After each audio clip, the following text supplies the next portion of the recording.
All right, good morning, everybody. We'll start the stream here in just a minute. I need to make sure that everybody's able to get on here, make sure everything's working properly.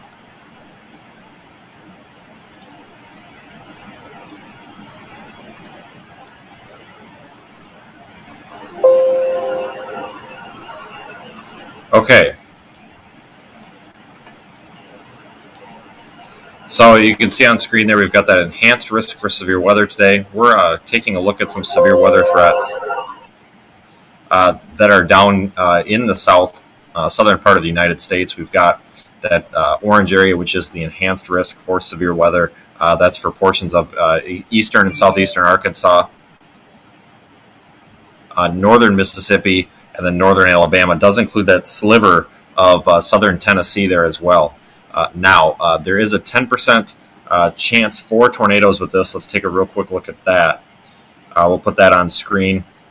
You can see in the yellow here, that is that 10% chance for tornadoes. That's where the greatest probability of seeing a tornado is. It's basically that enhanced risk, so it is a tornado-driven enhanced risk.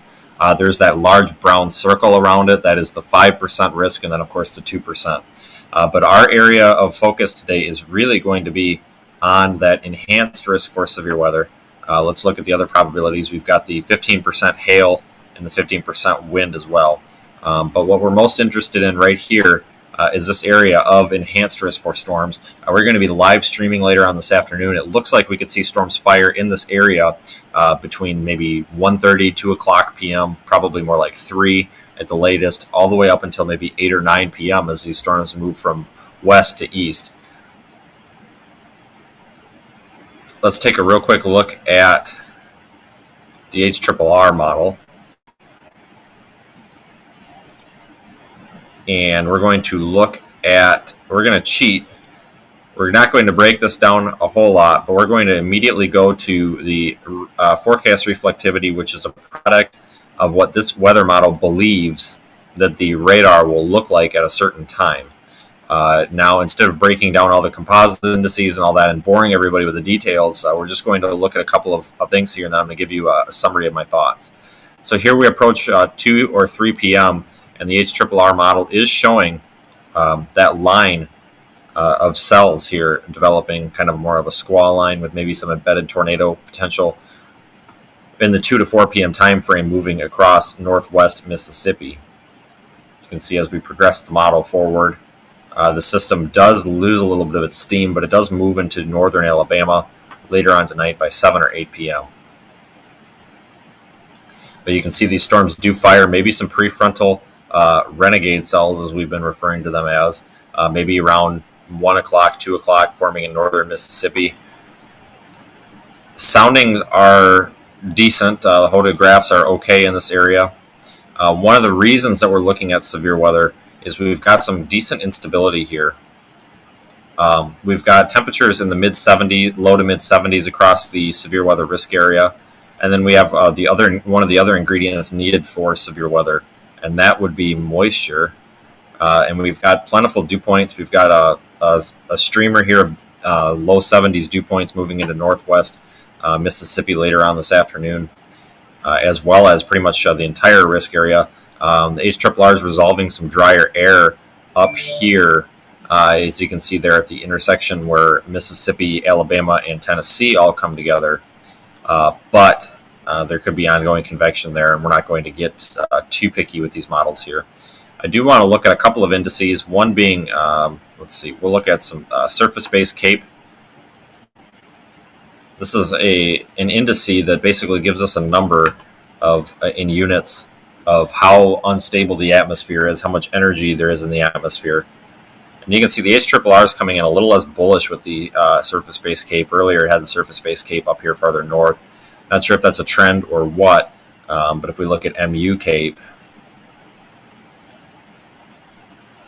and we wait for the model to propagate here.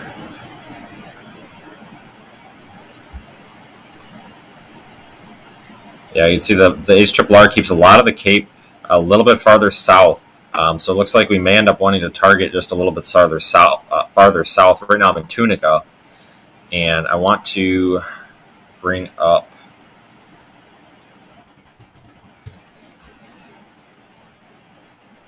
map.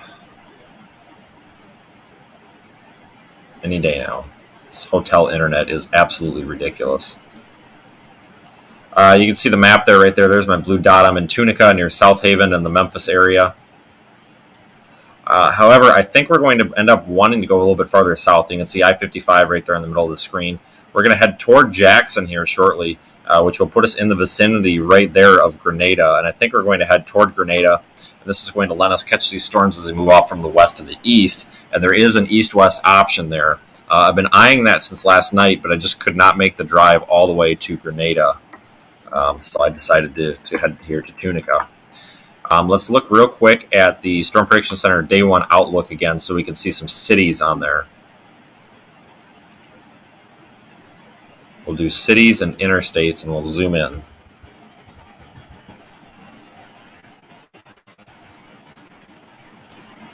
You can see right there a couple of cities that are going to be in the severe weather risk today are Little Rock, Arkansas, Greenville, even as far west as Shreveport, Jackson, Mississippi, Nashville, Memphis. You're all under a chance for tornadoes today, but that greatest tornado chance is in this yellow contour right here between basically Little Rock and Nashville and points south. That yellow circle, or that 10% tornado, the enhanced risk for tornadoes or severe thunderstorms rather, is probably where the most likelihood for a tornado is going to occur.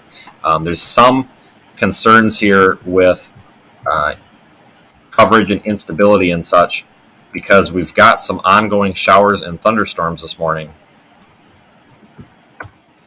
We'll take a real quick look at radar. There's some ongoing morning convection here that may complicate this setup a little bit. We'll just take a look at Barron for some good overview. In fact, a flash flood warning there. This is a little ridiculous here in terms of the forecast. I wasn't expecting this. We've got this large blob of rain.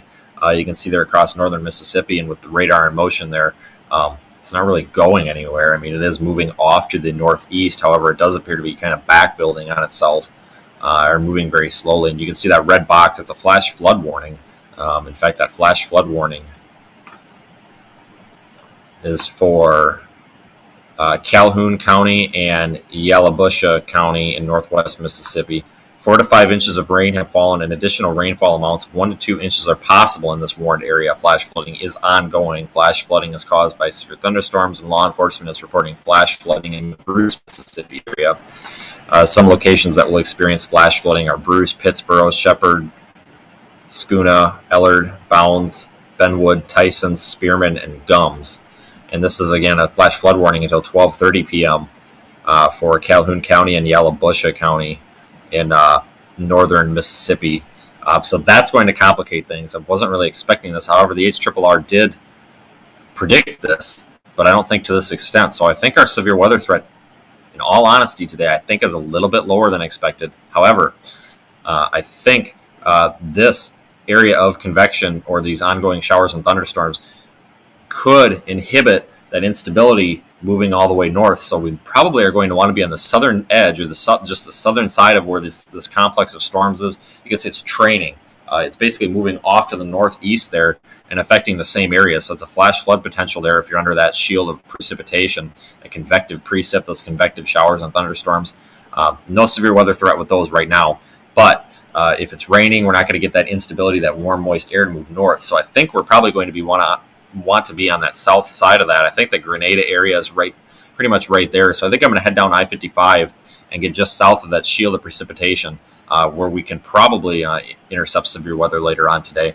We'll wait until the 10:30 a.m. update from the Storm Prediction Center and see if they raise, lower, or move the tornado probabilities. I would not be surprised if they move those probabilities a little bit farther south. So again, I will leave everybody with the Storm Prediction Center Day 1 Outlook. I'm going to get leaving here and heading out. Apparently I can't put on this SPC forecast on there. Oh, hang on, we've got a mesoscale discussion we better look at. Real quick before we go, we've got a mesoscale discussion. This was issued about a half an hour ago. Isolated strong to severe thunderstorms may develop by 17Z, that's about noon. Damaging wind gusts, hail, and a tornado or two will be possible with that activity. And you can see that highlighted area right there for northeast Texas, northwest Louisiana, and southwest Arkansas. The new NATO cast, by the way, guys, the NATO cast is coming in hot. This is basically a model that uses artificial intelligence to try to derive tornado probabilities. And you can see right there, I just got it on Twitter, it is hot. And I don't know if this is the uncalibrated version. But it's coming in with that 60% torr probabilities. This is an unofficial model. This is basically experimental. You can see the NATO cast as a bullseye there in northern Alabama, which I wouldn't be surprised if that is the case anyway. But take this with a grain of salt. It's experimental. It's unverified.